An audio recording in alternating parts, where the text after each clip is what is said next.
মাননীয় সভাপতি, আপনারা যারা এখানে আছেন, যারা দূর থেকে আমাদের কথা শুনতে পাচ্ছেন, আমার গুরুজনেরা, আমার ভাইয়েরা, বোনেরা, বন্ধুরা, দেখুন বেশ খানিকক্ষণ ধরে নিশ্চয়ই সভা চলছে।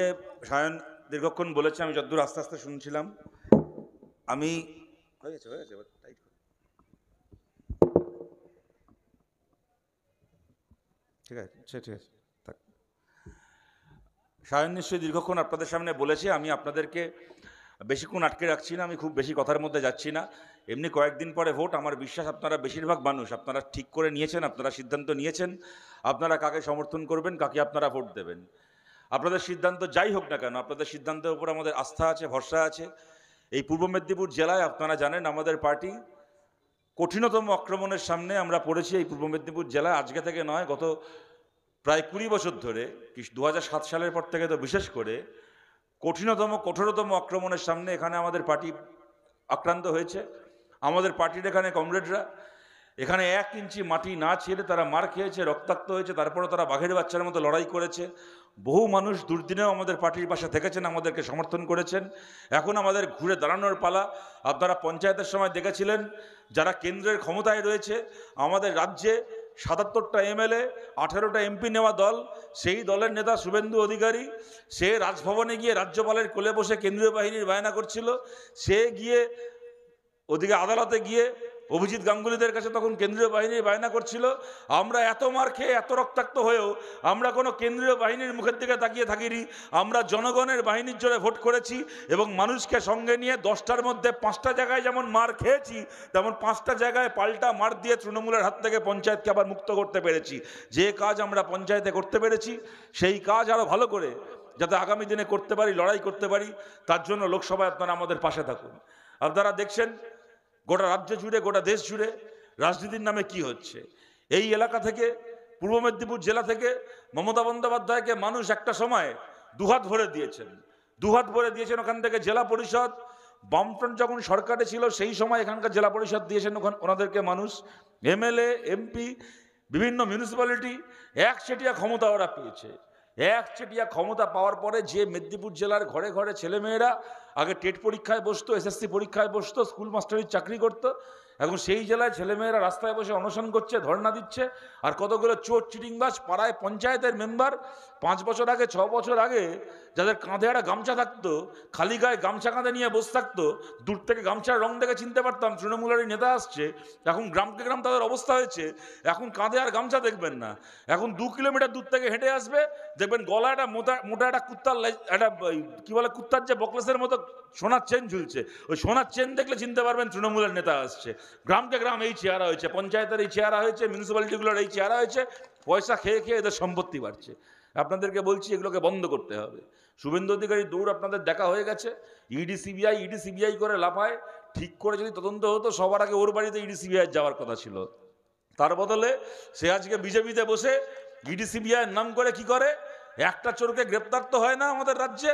মাঝখান থেকে তৃণমূল যে মিউনিসিপ্যালিটিগুলো চালাচ্ছে, তৃণমূল যে পঞ্চায়েতগুলো চালাচ্ছে, তাদের মাথাগুলোকে রাত্রিবেলা ফোন করে বলে, সব শুভেন্দুর পুরনো বন্ধু, একসঙ্গে দল করত, তাদেরকে ফোন করে বলে তোমার কাছে মাস গেলে এই টাকা দিতে হবে, তার কাছ থেকে মাস গেলে ওই টাকা দিতে হবে, ওখানে ওই পেট্রোল পাম্পের লাইসেন্স আমার ওই লোককে বার করে দিতে হবে, সেইখানে মদের দোকানকে করে দিতে হবে, হাইওয়ে ধারে মদের দোকান বিয়ার বার বানিয়ে দিতে হবে, লাইসেন্স দিতে হবে আমার ওই লোককে, না হলে তোমার বাড়িতে ইডি পাঠিয়ে দেবো, তোমার বাড়িতে সিবিআই পাঠিয়ে দেবো। যে ইডি সিবিআই এর চোরগুলোকে গ্রেপ্তার করার কথা ছিল, তারা এখন আরো ভালো করে চুরি করার হাতিয়ার হয়ে গেছে এই শুভেন্দু অধিকারীর হাতে পড়ে। আপনাদেরকে বলছি এই জিনিস বন্ধ করতে হবে। এই জিনিস দিনের পর দিন চলবে, আর ঘরে ঘরে বেকার ছেলেমেয়েরা বেকার হয়ে বসে থাকবে, কৃষক ফসলের দাম পাবে না, খেটে খাওয়া মানুষ ঘামের মজুরি পাবে না। এই জিনিস চলতে পারে না, এই জিনিসকে শেষ করতে হবে। নতুন সরকার তৈরি করার জন্য আপনারা আমাদেরকে জেতান, আপনারা সায়নকে জেতান। সায়নকে আপনারা অনেক দিন ধরে হয়তো দূর থেকে চিনেছেন, কেউ কাছ থেকে চিনেছেন। ও আদালতের ভেতরে এবং আদালতের বাইরে মাথা উঁচু করে লড়াই করেছে। আমাদের এই লড়াই কোনো ব্যক্তির সাথে ব্যক্তির লড়াই নয়। যারা অতীতে তৃণমূলকেও ভোট দিয়েছেন, আপনাদেরকেও বলছি, আপনারা কেউ আমাদের শত্রু নন। যারা বিজেপিকে ভোট দিয়েছেন তারা কেউ আমাদের শত্রু নন। অতীতে তৃণমূলকে বিজেপিকে ভোট দেওয়া মানুষের সাথে আমাদের লড়াই নয়। আমাদের লড়াই কতগুলো চোর ডাকাত যারা তৃণমূলে থেকে বিজেপিতে থেকে চুরি করে খাচ্ছে, ডাকাতি করে খাচ্ছে, ধর্মের নামে দাঙ্গা করছে, আমাদের লড়াই তাদের সঙ্গে। তৃণমূলকে ভোট দেওয়া, বিজেপিকে ভোট দেওয়া কোনো সাধারণ মানুষের সঙ্গে আমাদের লড়াই নয়। আপনাদের সবার কাছে আবেদন করছি, আপনারা ভালো করে জানেন আমাদের বিরুদ্ধে কারা আছে, তাদেরকেও আপনারা জানেন, আমাদেরকেও আপনারা জানেন। আমরা যাই হই না কেন, আমরা চোরচিডিংবাজ নই। আপনারা আমাদেরকে ভরসা করলে, বিশ্বাস করলে হয়তো দুটো কাজ করতে পারবো, হয়তো দুটো কাজ করতে পারবো না, কিন্তু আমরা আপনাদের ভরসাকে কাজে লাগিয়ে নিজের জন্য সম্পত্তি বানাবো না। সায়ন আপনাদের ভরসাকে বাজারে বিক্রি করে ওই অধিকারী পরিবারের মধ্যে কোটি কোটি টাকার মালিক হবে না, এই মেদিনীপুরের মাটির রক্ত শুষে ও কোটি টাকার মালিক হবে না। এইটুকু ভরসা আপনারা করতে পারেন। আপনাদের সবার কাছে আবেদন করছি, এই ভরসা আপনারা করুন। আমাদের দেখুন, ব্যক্তিগতভাবে অভিজিৎ গাঙ্গুলির বিরুদ্ধেও লড়াই নয়, কি তৃণমূলের যে দেবাংশু আছে ওর বিরুদ্ধেও আমাদের লড়াই নয়। অভিজিৎ গাঙ্গুলির ওপর একটা সময় বাংলার মানুষ ভরসা করেছিলেন।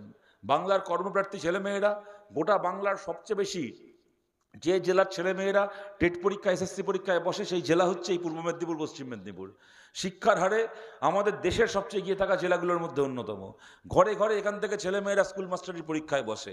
তারা প্রতারিত হয়েছে, তাদের পিঠে ছুরি মেরেছে মমতা শুভেন্দু মিলে। তারা অভিজিৎ গাঙ্গুলিকে ভরসা করতে চেয়েছিলেন, তাদের মনে হয়েছিল অভিজিৎ গাঙ্গুলি তাদেরকে ন্যায় দেবেন। হয়তো তারা ন্যায় পাওয়া শুরুও করেছিল। কি হলো, মাঝপথে ভদ্রলোক তাদের পিঠে ছুরি মেরে নিজের রাজনৈতিক কেরিয়ারকে তৈরি করার জন্য এত বড় তঞ্চকতা করলেন, এত বড় প্রবঞ্চনা করলেন, যে ছেলে মেয়েগুলো ওনাকে ভরসা করেছিল তাদের ওপর। বলছেন যে আমাকে ভাইপো চ্যালেঞ্জ করেছে ওর বিরুদ্ধে ভোটে দাঁড়িয়ে দেখিয়ে দিতে, তাই আমি ওর চ্যালেঞ্জ গ্রহণ করেছি, আমি ভোটে লড়বো। তো ভালো কথা, ভাইপোর চ্যালেঞ্জ গ্রহণ করেছিলেন, ভাইপোর বিরুদ্ধে গিয়ে লড়তেন, ভাইপোর বিরুদ্ধে গিয়ে ভোটে লড়তেন। ভাইপো আপনাকে চ্যালেঞ্জ করলো বললে আপনি শুভেন্দুর কোলে উঠে পড়ে শুভেন্দুর পাড়ায় এসে ভোটে লড়ছেন। আপনার দম, এই আপনার কলিজার জোর। তারপরে বলছেন যে আমি রাজনীতি করতে চাই, জজের চাকরি থেকে রিটায়ার করে। আপনাদের বলছি, আপনারা জানেন হয়তো অনেকে, এই অগাস্ট মাসে ভদ্রলোকের রিটায়ারমেন্ট ছিল। তার আগে উনি চাকরি ছেড়ে দিলেন কয়েক মাস আগে। এখন দেখুন, একটা কথা আমি আপনাদেরকে বলছি, আপনারা যারা আমাদের কথা শুনছেন একবার বিবেচনা করে দেখবেন আমাদের কথা ঠিক না ভুল। যদি ভুল হয় অবশ্যই গ্রহণ করবেন না। উনি ঠিক করেছেন উনি রাজনীতি করবেন, ভালো কথা। সৎ মানুষ, শিক্ষিত মানুষ, এখন অবধি শুনেননি যে উনি দুর্নীতিগ্রস্ত, উনি চোর। হয়তো রাজনৈতিক ওনার অ্যাম্বিশন ছিল, তার জন্য হয়তো কিছু ক্ষেত্রে কিছু বোঝাপড়া করেছেন, কিন্তু টাকা পয়সা চুরি করেছেন কোনোদিন ওনার সম্পর্কে শুনিনি। ভদ্রলোক, শিক্ষিত লোক, কোনো অসুবিধা ছিল না। আমরা মনে করি যে এই ধরনের মানুষের রাজনীতিতে আরও বেশি করে আসা উচিত। রাজনীতিতে আসতেন উনি, আসতেন। অগাস্ট মাসে রিটায়ারমেন্ট ছিল চাকরির, রিটায়ার করার পরে রাজনীতি করতেন, বিজেপি করতেন। অন্তত শুভেন্দু দিব্যেন্দুর মতো চোরছাচের বিজেপি করার থেকে একটা ভদ্রলোক বিজেপি করবে, তাদের বিজেপিরও ভালো, রাজ্যেরও ভালো, কোনো অসুবিধা ছিল না। কিন্তু কি 3 মাস আগে চাকরি ছাড়তে হলো কেন? 4 মাস আগে চাকরি ছাড়তে হলো কেন? 4 মাস পরে তো এমনি রিটায়ার করতেন। একদিন তো হয়ে গেল, 60 বছর বয়স হয়ে গেছে। সারা জীবন চাকরি করলেন, সারা জীবন ব্যারিস্টারি ওকালতি করলেন, জজের কাজ করলেন, আর 4 মাস রাজনীতি না করলে রাতের ঘুম হচ্ছিল না। 4 মাস পর থেকে করতেন। আপনারা ভেবে দেখুন কি কারণটা ছিল।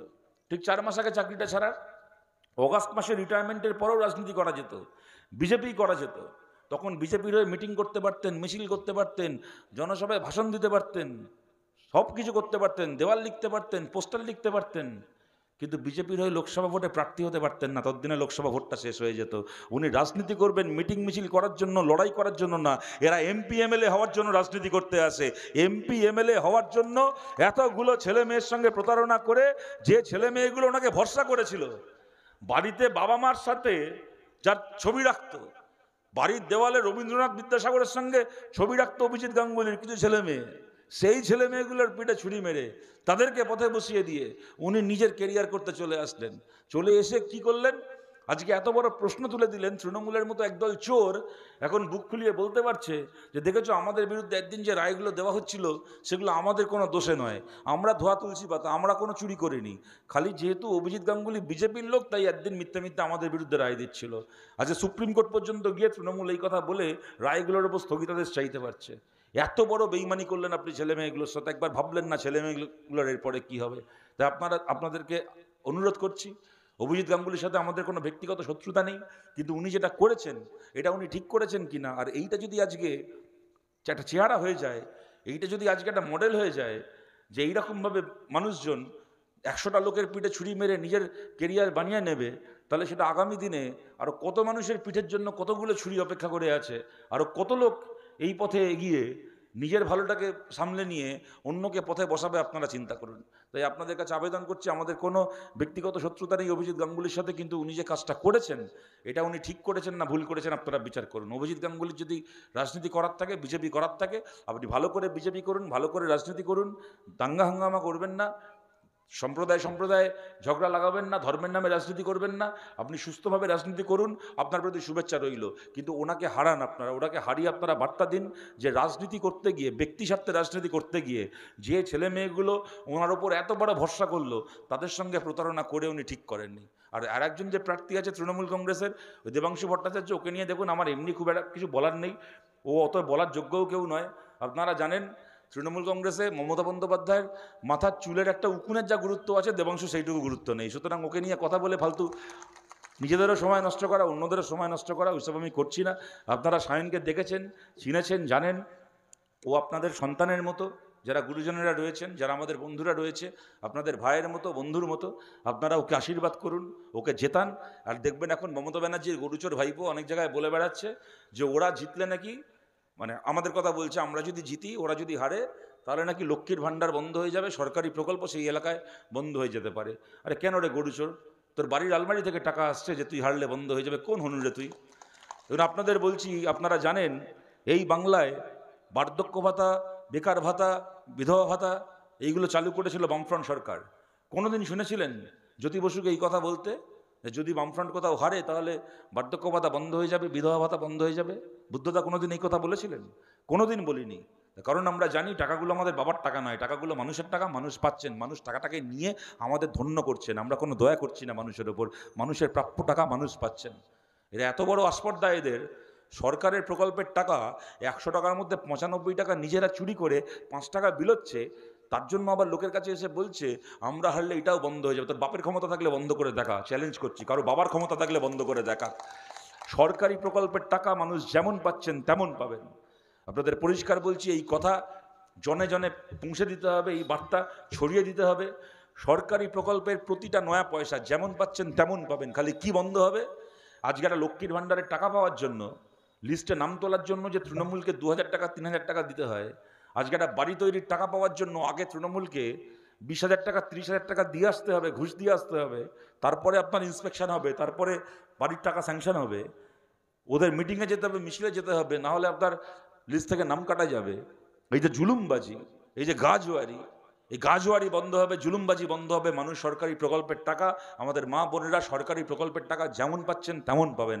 আর যদি গরুচোর ভেবে থাকে যে কোথাও ওরা হারলে লোককে জব্দ করার জন্য একটা ব্লকে কি দুটো ব্লকে কদিনের জন্য লক্ষ্মীর ভাণ্ডারের টাকা আটকাবে, তাহলে আপনাদের এইটুকু বলছি আমাদের দিদিদের, আমাদের বোনেদেরকে, যে আপনারা সায়নকে চেনেন, জানেন, যদি পার্থ চট্টোপাধ্যায়ের খাটের তলা থেকে আমরা টাকা বার করতে পেরে থাকি তাহলে নবান্ন থেকেও লক্ষ্মীর ভাণ্ডারের টাকা বার করতে আমরা পারবো। এইটুকু দম আমাদের আছে, কারো ক্ষমতা হবে না 10টা নয়া পয়সা বন্ধ করার, এটা আমাদের দায়িত্ব। তাই আপনাদের সবার কাছে আবেদন করছি, আপনাদের সবাইকে বলছি, আপনারা জেতাবেন বাম কংগ্রেস জোটের প্রার্থীকে, আপনারা জেতাবেন, এখানে সায়নকে জেতাবেন, কাঁথিতে কংগ্রেস প্রার্থীকে জেতাবেন, আমাদের ইন্ডিয়া জোটের প্রার্থী। নতুন একটা সরকার, নতুন ব্যবস্থা তৈরি হওয়ার জন্য আপনারা আপনাদের রায় দেবেন, আপনারা আপনাদের আশীর্বাদ দেবেন। আপনাদের কাছে আবেদন করে আপনাদের সবাইকে ধন্যবাদ জানিয়ে আমার কথা শেষ করছি। ভালো থাকবেন সবাই, নমস্কার।